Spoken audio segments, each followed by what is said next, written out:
There's these steps now with noise where you can build up the noise and create something that looks like a real cloud. So this is just blurring it out, adding noise, and then adding distortions. So I can take this and I can go to filter. And sometimes it's nice too when you're doing this to actually turn on your actions so you can remember what you did. So here I'm just going to create a new action. I'll call it Cloud Maker. And then I'm just going to set it to record. And so I'm going to blur this out. So I'm going to use a Gaussian blur and just slightly blur it. Doesn't have to be a lot. So like here it's 4. And then add the noise to this. So go into filter, noise, add noise, and turn off the monochromatic and keep it on uniform. So adding a little bit of noise. And then you can add different types of noise. There's this type of noise called artistic grain. I think it's in the filter gallery. So if you go into filter gallery, what comes up is this, and you just have all these other options. If I go into artistic, I think it's, I don't know if I want that film grain. Let's see, maybe just grain. So there's this grain here, and then kind of put that a little bit, just kind of experiment. And some of these actually, what I should do with this too is when working on this stuff, right now it has like a transparent background. So adding white to this and then merging it with the white background. So I'm adding a white background, I select the layer on top, and I can hit Command E to merge it. And then invert that too. So invert it so I have white on black. And then I'm going to go back into that artistic grain in the filter gallery. You can like zoom on this. So here, all of the filters are listed. So you have all these filters here. And here I'm picking grain. And having a background will blend in the noise with the background too. So if it's on a background, you get a better effect with something like this. And it doesn't really matter what you play with. You can just experiment and adjust these things. If I had this set as a smart object, I could go back. I didn't set it as a smart object, but it's fine. It doesn't really matter. And the one thing that makes this a cloud though is there's distortion filters, and one's called ripple. So you can play with this ripple and adjust the size. So you can play with this one. So that kind of adds like a little cloudy edge to it. Another one you can play with is ocean ripple. So there's an ocean ripple here too. Yeah, why don't I see that anymore? For some reason, I don't see it.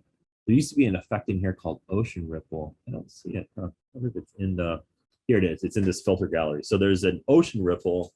And what's cool about the ocean ripple is it blends in the edges a little bit to get more of a cloudy effect. I'm just gonna play with some of this. So that part of the cloudy effect is this ocean ripple. And so this is in the filter gallery too. And so what's happening is it's blending in like the black and the white kind of together. So you have some kind of black kind of bleeding in to get that like cloudy edge.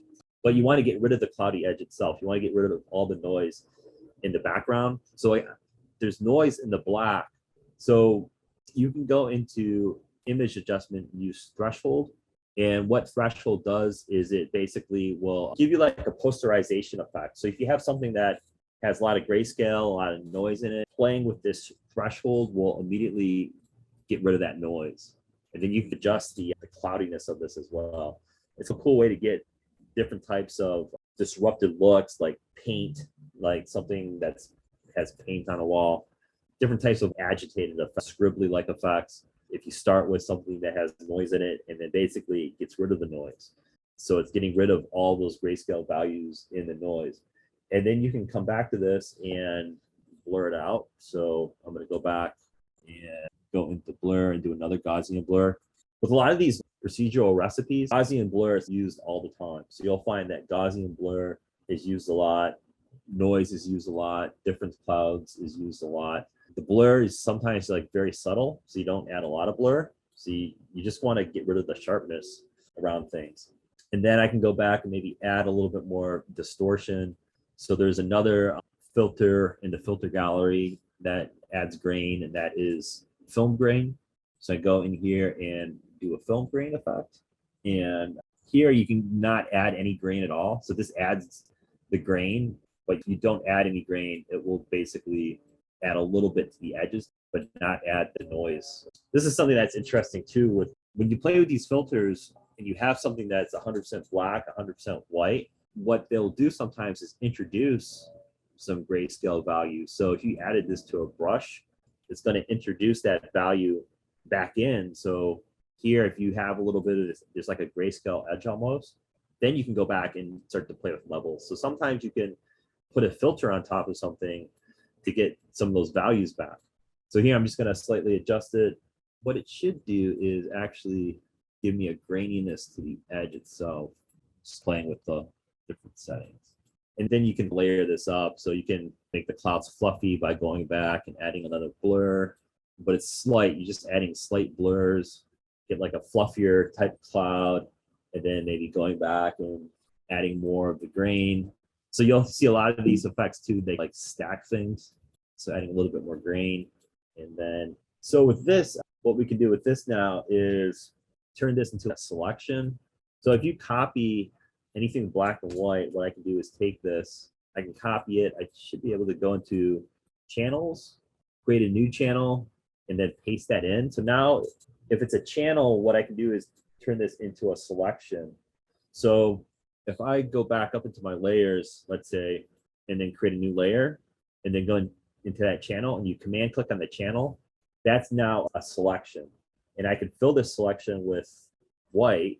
And then to get this cloudy effect, you can play with layer effect. So I can go in here and play with bevel.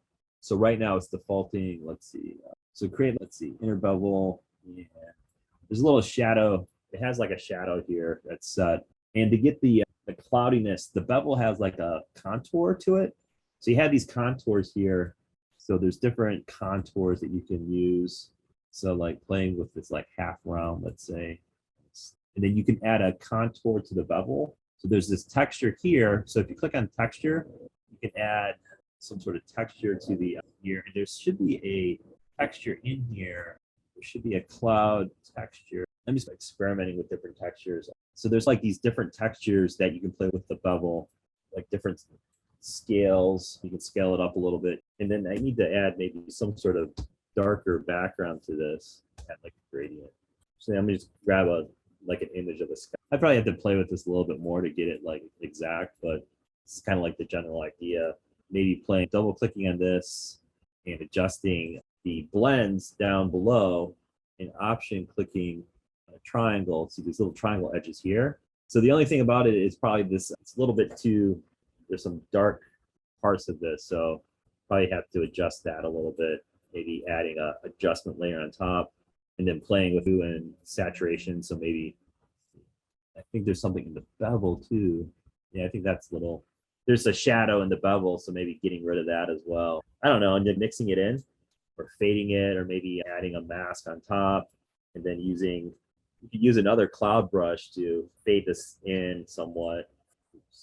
Kind of just masking out some of the, it would probably work a little bit better with typography to have words or something that's representational, that's obvious. But here now I'm just blending in this to create, this is more procedural type techniques to create these clouds. I don't need that on top. But if I look at the actions now too, it's going to save all of that. Yeah, I should stop. So starting here now, I have this cloud action. So if I did want to apply it to like type or something, it should work. When you're copying and pasting things, the action may stop at a certain point. But to get like the general like cloud effect, if I created a new document and then added some text in here and then clicked and rasterized the text and then hit play, some of those layers aren't, some of those things aren't going to be available. So you just hit continue. I think that's a couple things. It didn't really do what it was supposed to do. So I might have to clean up that action, but it's just a general idea of using filters and noise and these different steps to create these elements for your compositions in different ways.